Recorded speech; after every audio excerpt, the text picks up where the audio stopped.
Umat Tuhan yang terkasih dalam Yesus Kristus, Shalom. Jumpa lagi pada renungan saat ini. Dan karena itu dari Pastori 4 saya menyapa umat Tuhan, salam damai sejahtera. Saya mengajak umat Tuhan, marilah kita menyatakan syukur kita kepada Tuhan dan mendengarkan kebenaran firman-Nya. Mari kita berdoa. Tuhan Yesus, kami sungguh membutuhkan firman-Mu. Karena itu datanglah dan memberkati kami sekalian. Dalam nama Yesus Kristus kami berdoa. Amin. Umat Tuhan yang terkasih dalam Yesus Kristus, kita mendengarkan kebenaran firman Allah dalam Injil Yohanes pasalnya yang ketiga, ayat yang pertama sampai dengan ayatnya yang ke-21. Dan saya akan membacakan ayatnya yang ketiga dan ayatnya yang kelima bagi kita sekalian. Yesus menjawab, katanya, "Aku berkata kepadamu, sesungguhnya jika seorang tidak dilahirkan kembali, ia tidak dapat melihat kerajaan Allah." Jawab Yesus, "Aku berkata kepadamu, sesungguhnya jika seorang tidak dilahirkan dari air dan roh, ia tidak dapat masuk ke dalam kerajaan Allah." Bapak Ibu, umat Tuhan yang terkasih dalam Yesus Kristus, Injil Yohanes pasalnya yang ketiga mengisahkan kepada kita bahwa di Yerusalem Yesus mendapat kunjungan di malam hari dari salah satu pemimpin yang paling berpengaruh di negeri itu, yang yaitu Nikodemus. Nikodemus adalah ahli Alkitab dan sebagai salah satu dari 70 orang Yahudi yang duduk di Dewan Yahudi yang dikenal sebagai Sanhedrin. Tugas dari Sanhedrin adalah menciptakan serta melaksanakan hukum-hukum Yahudi. Hal itu membuat Sanhedrin menjadi begitu berpengaruh. Bahkan mereka bisa kita sebut sebagai sebuah parlemen yang sangat penting di negeri itu. Dan karena itu, pada saat Nikodemus berjumpa dengan Yesus, tentu kita menyadari bahwa Yesus sedang dijumpai oleh salah seorang dari anggota Sanhedrin yang sangat berpengaruh di negeri itu. Dalam bagian kitab suci tadi, kalau kita perhatikan dengan baik, maka saat Nikodemus berjumpa dengan Yesus, maka ia membuat sebuah pengakuan bahwa Yesus itu adalah guru yang diutus oleh Allah. Dan karena ia diutus oleh Allah, maka Yesus mampu melakukan banyak tanda-tanda yang besar. Dan tanda-tanda itu tidak bisa dapat dilakukan oleh manusia lain di dalam dunia ini selain oleh diri Yesus sendiri. Itu berarti kita sedang melihat bahwa orang yang amat berpengaruh di Yerusalem itu sedang melihat sesuatu yang lebih dari dalam diri Yesus Kristus, bahwa dia adalah utusan Allah. Dan karena dia disertai oleh Allah, maka dia mampu melakukan banyak tanda yang hebat di dalam hidupnya yang tidak bisa dapat dibuat oleh orang-orang lain di dunia ini. Lalu apa reaksi Yesus terhadap pujian atau ungkapan yang dinyatakan oleh Nikodemus kepada Yesus? Apakah Yesus kemudian terlihat angkuh, sombong? Ya, orang Kupang bilang makam puji, ternyata tidak. Justru dengan perjumpaan itu, Yesus lebih melihat bahwa ada sesuatu yang lebih bernilai. Selain dari tanda-tanda yang telah dia lakukan yang mesti diperkatakan oleh dirinya kepada Nikodemus, pemimpin agama itu, pengajar Israel itu, ada hal yang lebih penting yang mesti diketahui oleh Nikodemus. Selain dari tanda-tanda yang sudah dilakukan oleh Yesus, baik itu menyembuhkan orang yang sakit, mencelekkan mata orang yang buta, membangkitkan orang yang sudah mati, mengusir roh-roh jahat yang mengikat kehidupan manusia. Bukan itu yang mau disampaikan oleh Yesus kepada Nikodemus. Tapi ada hal yang lebih besar dan yang lebih bernilai keselamatan yang mesti harus dinyatakan oleh Yesus kepada pengajar Israel itu. Lalu Yesus mengingatkan kepada Nikodemus, katanya bahwa jika seseorang tidak dilahirkan kembali, ia tidak akan melihat kerajaan Allah.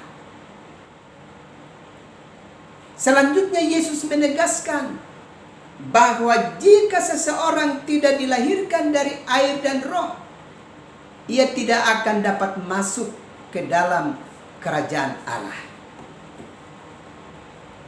Bapak, Ibu, saudara-saudara yang terkasih di dalam Yesus Kristus, kalau demikian, apa yang sedang disampaikan oleh Nikodemus kepada Yesus? Karena dia mendengar, bahkan dia melihat tanda-tanda besar yang dilakukan oleh Yesus. Bagi Yesus itu hanya sebuah tanda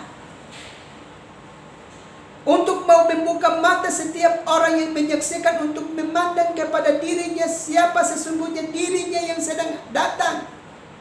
Tetapi sesungguhnya Yesus datang bukan sekedar hanya mau menyatakan tanda-tanda yang besar itu, tetapi ada hal yang lebih penting dan lebih mulia dan lebih besar yang Yesus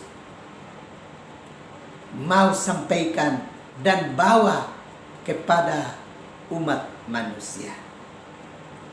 Itulah sebabnya Yesus mengingatkan kepada Nikodemus, jika seseorang tidak dilahirkan kembali, ia tidak akan melihat kerajaan Allah. Nikodemus memahami itu sebagai sebuah kelahiran secara biologis. Lalu dia mempertanyakan, apakah dia yang sudah tua harus masuk kembali ke dalam rahim ibunya untuk dilahirkan kembali? Ternyata Nikodemus tidak dapat memahami apa yang disampaikan oleh Yesus kepada dirinya, sekalipun dia adalah seorang pemimpin agama dan pengajar Israel, ahli Alkitab. Ternyata atribut-atribut keagamaan yang sedang memperlengkapi hidupnya belum menjamin bahwa Nikodemus mengetahui kebenaran yang sesungguhnya yang sedang dinyatakan oleh Yesus di tengah-tengah kehidupan dunia ini.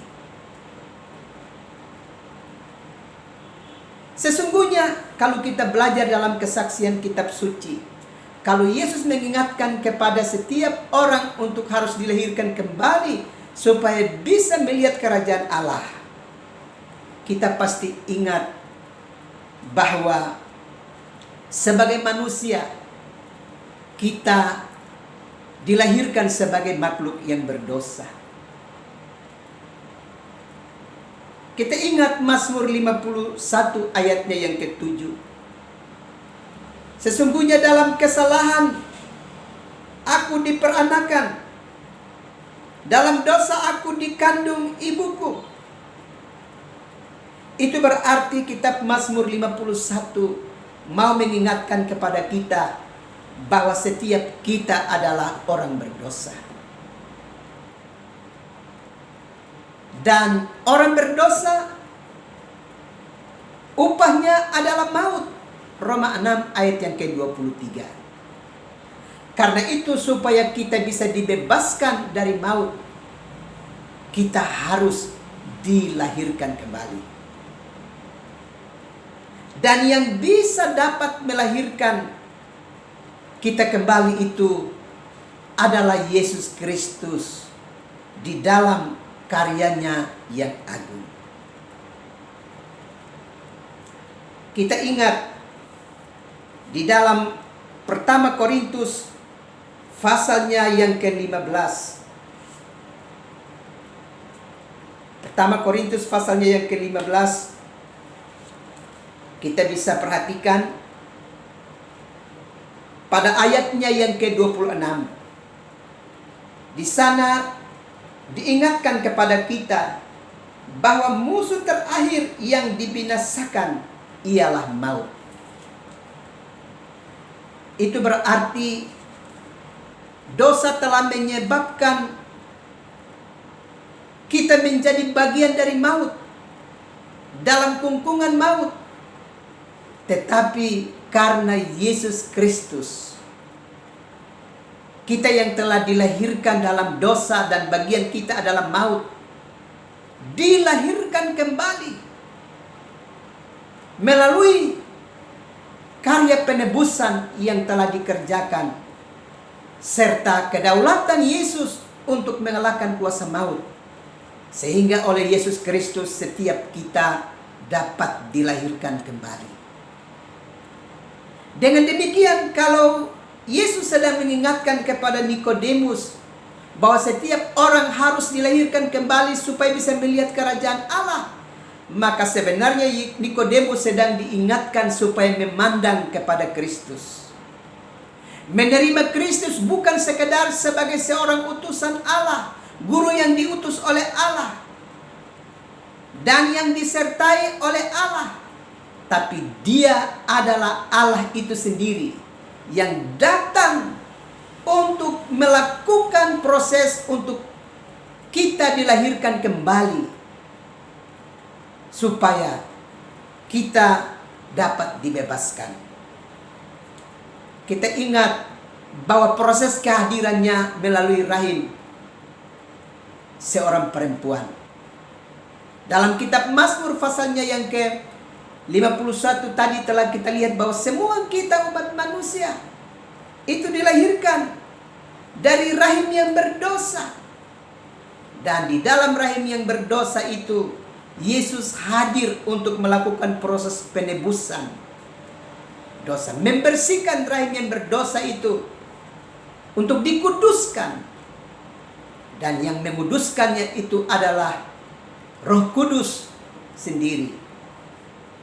Dengan demikian, dalam pernyataan Yesus selanjutnya kepada Nikodemus adalah setiap orang mesti dilahirkan dari air dan roh supaya dia bisa mendapatkan bagian di dalam kerajaan Allah. Kalau demikian, apa yang sedang diperkatakan oleh Yesus kepada Nikodemus ini sesungguhnya mau mengingatkan kepada Nikodemus untuk memandang kepada karya Kristus, bahwa supaya setiap orang bisa dapat melihat kerajaan Allah dan setiap orang bisa dapat mendapatkan bagian di dalam kerajaan Allah. Tidak ada cara lain, tidak ada jalan lain kecuali harus mengalami proses kelahiran kembali ditebus dari dosa oleh Yesus Kristus, supaya kita bisa dapat diselamatkan. Dan dengan diselamatkan, kita bisa dapat melihat kerajaan Allah dan memasuki kerajaan Allah. Bukan saja melihat, tetapi sekaligus dapat memasuki kerajaan Allah di dalam kehidupan kita. Karena itu, nanti kalau kita perhatikan pada ayat-ayat selanjutnya, pada bagian yang terakhir dari bacaan kitab suci dalam Injil Yohanes pasalnya yang ketiga, maka di situ Yesus menegaskan kepada Nikodemus bahwa siapa yang percaya kepada Yesus Kristus, dia diselamatkan, mendapatkan kehidupan kekal. Dengan demikian, Nikodemus dan setiap kita, siapapun kita umat manusia di dalam dunia ini, mulai dari anak-anak sampai pada orang-orang yang sudah tua seperti Nikodemus sekalipun, berhadapan dengan Yesus Kristus, semua kita harus siap untuk dilahirkan kembali di dalam karya Yesus Kristus, untuk kita bisa mendapatkan bagian di dalam kerajaan Allah. Siapapun kita umat manusia, kalau di hadapan Kristus, kita harus dilahirkan kembali. Dan itu hanya bisa dapat dikerjakan oleh Yesus Kristus sendiri demi dan untuk keselamatan hidup kita sekalian. Supaya demikian, kita bisa melihat kerajaan Allah dan memasuki kerajaan Allah. Dengan demikian, kita ingat Yesus mengingatkan kepada murid-muridnya bahwa dia pergi lebih dahulu dan menyediakan tempat bagi kita. Dan dia akan datang menjemput kita, sehingga di tempat di mana dia berada, kita pun berada. Dan supaya kita bisa melihat kemuliaannya secara langsung di dalam sorga rumah Bapa. Kiranya Tuhan memberkati umat Tuhan sekalian. Amin. Mari kita berdoa. Tuhan Yesus, terima kasih untuk firman-Mu yang terus meneguhkan dan mengingatkan kami sekalian. Biarlah kami terus memandang kepada Kristus untuk mengalami kelahiran kembali. Karena itu hanya dikerjakan oleh Yesus Kristus untuk keselamatan bagi kami umat manusia. Terima kasih Tuhan, kami akan beristirahat. Datanglah dan memberkati kami sekalian. Dalam nama Yesus Kristus kami berdoa. Amin. Umat Tuhan yang terkasih, selamat beristirahat. Tuhan terus melindungi dan memberkati umat Tuhan sekalian. Shalom.